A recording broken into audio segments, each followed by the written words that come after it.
Easy problems. Easy problems are they hit home a little bit more because they happen. So an easy problem really could be a mass casualty situation, right? You've done training, you know what to do. CPR, somebody choking, that's an easy problem. But what do you do with that? You act, you have training. You kind of go into this sense of I knew what to do without thinking about it, right? That's an easy problem. Yes, it's hard to say that a problem that is really impactful and has a lot of emotion driven for it is easy to handle. I know those things don't really jive, but they do. The next area is going to be tame.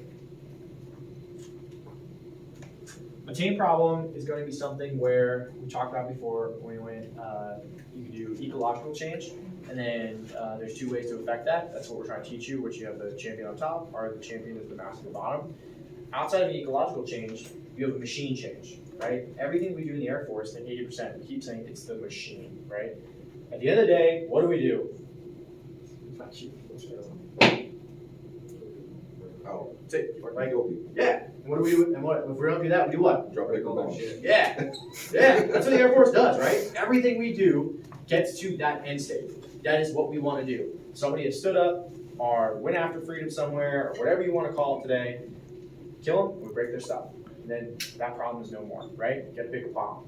So that is where tame things sit, and I call it a machine because the neat thing on a machine, to get to your end state or your end product, do you ever tweak the product? You want to get to that product faster, smarter, better, right? So let's say in that machine we want new bearings, or we need a new way to get parts to it, or we need a new way to move stuff.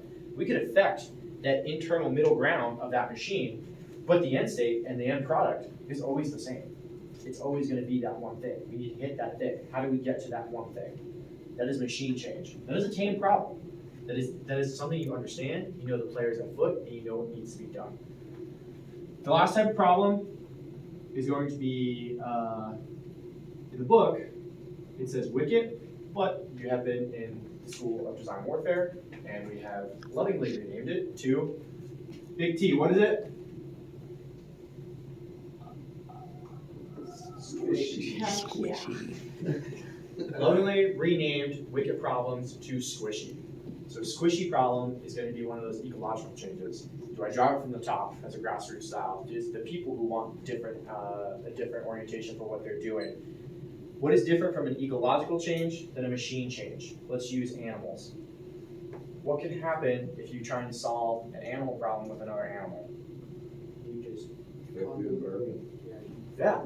So is Australia like one of the prime examples? I think. Oh, Guam. Guam is one of the prime examples. They had an issue with mice, so I think they introduced snakes. And then once they introduced snakes, they lost their bird population. So now they're trying to reduce the snakes, but the mice are still there because those snakes don't eat those mice. That's an ecological problem. But you can think of that in the Air Force too, right? If I now empower airmen and I show them what they can do, what other tertiary effects are going to happen from that? How do I game that? How do I plan that a little bit? How do I control those catalysts? That is going to be a wicked problem. What would we rename it? Squishy. Those are squishy problems. I don't really know what I need to get to. It's kind of things all moving around. We're going to get there somehow, somewhere. All right. How do you affect change in those problems? Back to an easy one, right? Mass casualty. Gunshot wound. What do you do for a gunshot wound? What's the easiest thing? Yeah. How do you do it? Cauterize. Throw a finger in there. Throw a finger in that hole. Quit the bleeding. Hold it there. It's like, what, 6 pounds of pressure for 2 minutes, and all of a sudden you start cauterizing with some quick clot or something like that. You don't act. Just do it. Just whew, put your finger on it, all right? All right, I got my finger on the artery. Yeah, just do it. Literally stick something. So when you act on things like that, right, I call that's your command and control. There's training.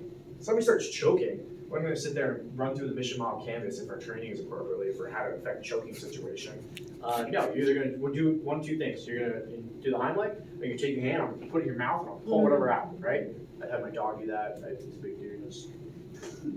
So he's an idiot, right? Just throw my hand down it. So heavy line up and do that for a person either. Just rip out. Do what you got to do. You act. You command and control the situation, right?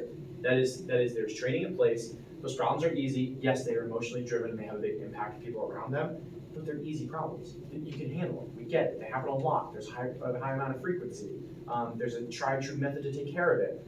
The end result could always be a little bit different, but that'll be there, right? Tame problems. We go back to our machine. Process. Procedure. What fits into a process and procedure for a chain problem? What are some programs out there that we use? How do we use it? CPI, Scrum, Six Sigma, lean it out. So we know we need to get to the process. We know we want to have better bearings. We want to have better continuity between certain things as it gets to our end state better, end state quicker, end state faster. So a chain problem can be handled through process and procedure, understanding those and improving those, right? Lastly, squishy issues can be handled by questioning and influence.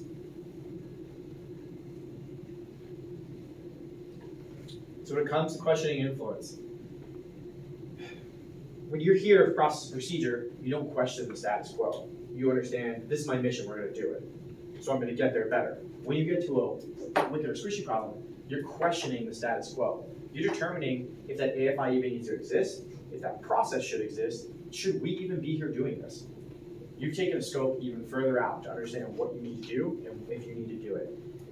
Influence will start to enact that change. How do you drive the conversation? How do you get people to talk about it? What is your rabble rouser for the situation?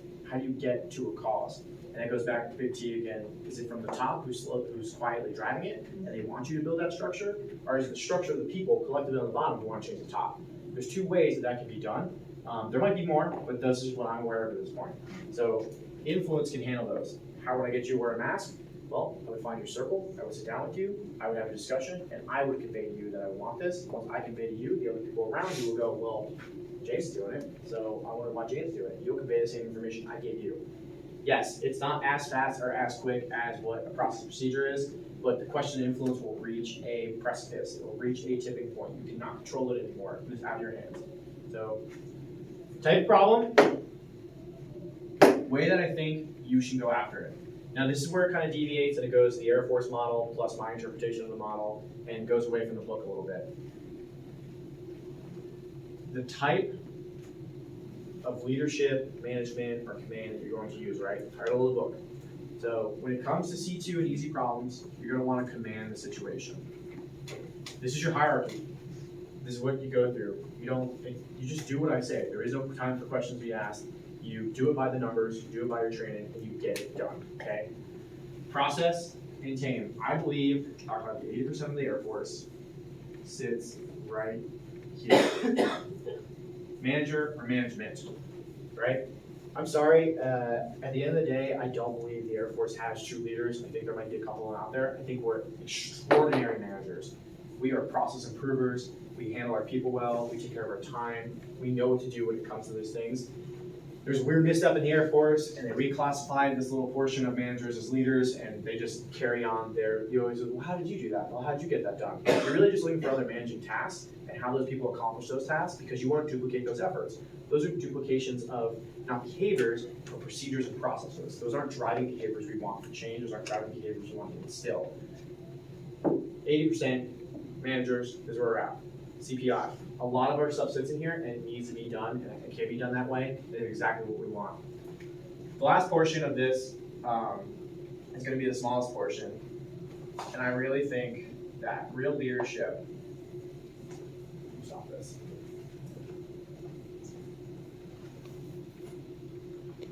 That real leadership sits on the end of the spectrum. And I don't want you to think of this as a hierarchy. Like none of these are better than the other. It's just kind of how they sit in the chart. If you took the chart, I'd actually flip it sideways. I just can't draw that way, where like it's more linear and then these types of things affect these areas. So leadership is what you can go after, wicked and squishy, and questions and influence, because it takes a little bit more. You need to be a little more agile with your day-to-day. You need to assess the situation, be a little bit more flexible. If you like to navigate the ambiguity, you can work through the gray.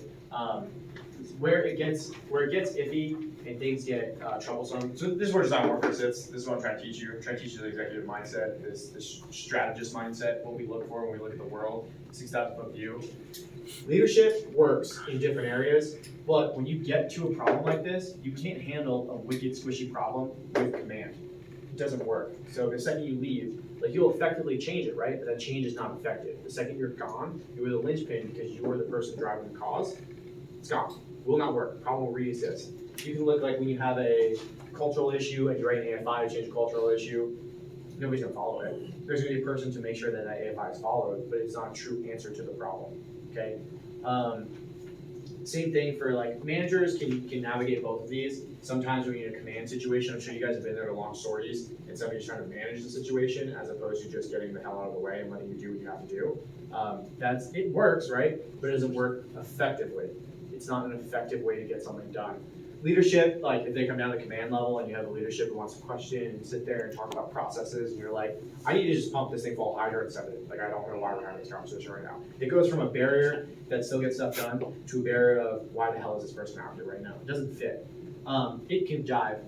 You come down to leadership in a situation or command situation, you guys kind of get it. They don't fit in their area. We want to teach you to be able to navigate this and understand it fast and use the tools of what it is and then define some of the terms to make you from knowing nothing to knowledgeable to actionable to create a call for action for other people, right? That's that process of things and how it navigates. I believe that this can be a percentage, but really design thinkers, I don't know where on this spectrum they'll sit, but how they handle these situations, our design warfighters are gonna come from all of this. They're across this entire spectrum of problems. They use a spectrum of process and procedures. But if they go home and they talk about certain areas and talk about certain things, you can now find those mavericks that need to be walled off, or you can be an advocate for them to find a place and have a knowledge set so they can understand that a little bit faster. That is where we sit in all of this, and where I think that innovation and force development, force management, organizational change, I think it all kind of sits in here, and you have to be aware of it. I don't think it's necessary for these people down here actually doing it to be aware of it, but at some certain point in your life, in your career, you need to know that these things are out here, and this is the driving factor for doctrine, policy, things like that, of what we're gonna do. Questions?